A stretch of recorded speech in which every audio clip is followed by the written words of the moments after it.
이번 광수의 사회적 지능은 신생아와 호각을 다툽니다. 내용을 시작하기 앞서 말씀드릴 게 있습니다. 아시는 분들은 아시겠지만 제 영상 대부분은 일반적인 리뷰와는 거리가 멉니다. 그러니 그 점 참고하고 봐주시면 감사하겠습니다. 오늘 주제는 광수의 문제점과 영자가 계속 여지를 주는 이유에 대한 심리 분석, 그리고 제가 만약 출연자라면 어떤 여성을 고를 것인가에 대해 말해보려 합니다. 오늘 주제 시작하겠습니다. 광수의 가장 큰 결점은 타인의 감정을 전혀 읽지 못한다는 것입니다. 한마디로 사회적 지능이 조금 부족하다는 거죠. 상대가 싫어하는지 전혀 파악조차 못한 채 혼자 긴 대화를 늘어놓습니다.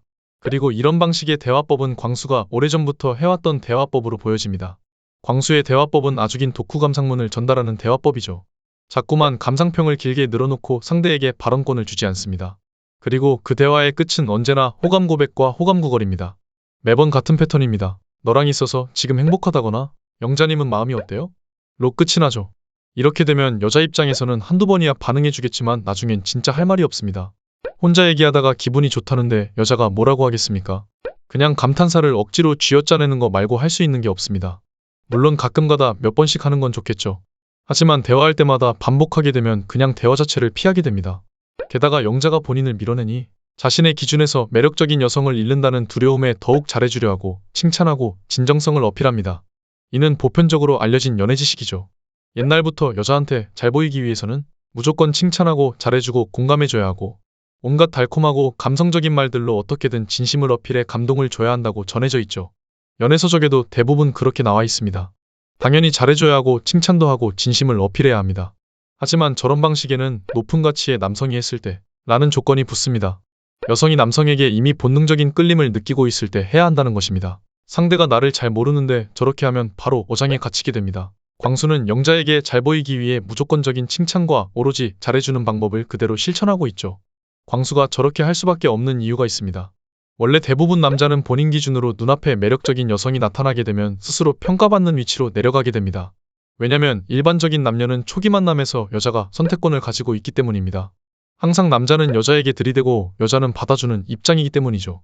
어쩔 수가 없습니다. 하지만 반대로 남자가 선택권을 가지고 있다는 느낌을 줄 수만 있다면 그 자체만으로 차별화된 남성이라는 거겠죠. 아무튼 남자는 아쉬운 입장이며 여자는 많이 아쉽지는 않은 입장입니다. 그 상황에서 남자는 눈앞에 있는 매력적인 여성을 절대 놓치고 싶어 하지 않습니다.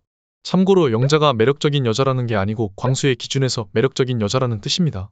일반적인 남자는 여성들이 먼저 다가오지 않습니다.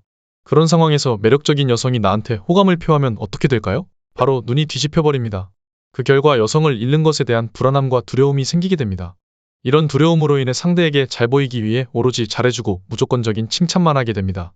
하지만 그렇게 애를 쓸수록 상대는 더 멀어지죠. 왜냐면 그 방법은 여성이 남성을 상급자로 느끼게 할 수 있는 방법과는 거리가 머니까요. 아무튼 상대가 더 멀어지면 연애 경험이 많지 않은 남자는 그 간극을 좁히기 위해 또 잘해주고 칭찬만 하게 됩니다. 이렇게 무한루프 마냥 반복되죠. 광수는 오로지 잘해주고 무조건 칭찬 세례만 퍼붓는 방법을 사용하고 있습니다. 게다가 광수의 상대방 입을 막아놓고 천천히 길게 말하는 본래의 습관이 더해져 관계를 망칩니다. 정리하자면 광수의 문제는 사회적 지능이 조금 떨어져 상대의 생각을 전혀 파악하지 못하며 상대가 너무 매력적으로 보여 잘 보이기 위해 자꾸만 과도한 칭찬과 호감을 표현하려 한다입니다. 그럼에도 영자가 여지를 주고 광수를 선택할 수도 있는 이유가 있습니다. 영자가 광수에게 자꾸만 여지를 주는 이유는 사람들이 흔히 말하는 보편적인 배우자상에 광수가 부합하기 때문입니다. 하지만 끌림을 느끼지는 않죠. 이것은 영자가 본인 입으로도 시인했습니다. 광수에게 끌림은 느끼지 않지만 사람들이 흔히 말하는 좋은 남자에 속한다는 것을요. 여자가 느끼는 남자의 종류는 총 4가지가 있습니다. 첫 번째는 가치가 높은데 나에게 헌신까지 해주는 남자. 두 번째는 가치가 높은데 나에게 헌신까지는 안 해주는 남자. 세 번째는 가치는 낮은데 나에게 헌신해주는 남자. 네 번째는 가치도 낮고 나에게 헌신도 안 해주는 남자. 이렇게 4종류가 있습니다.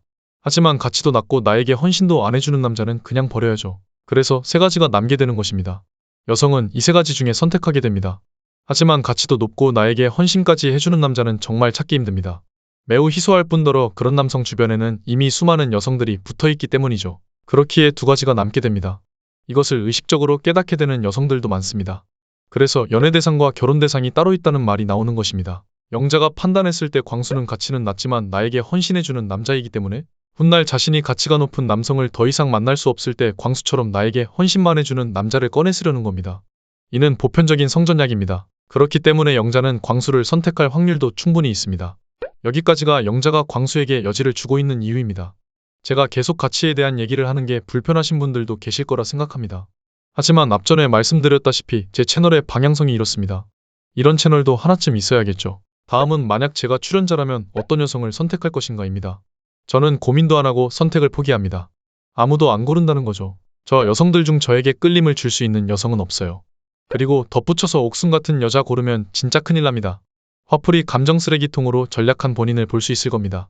오늘은 여기까지입니다. 감사합니다. 좋은 하루 보내세요.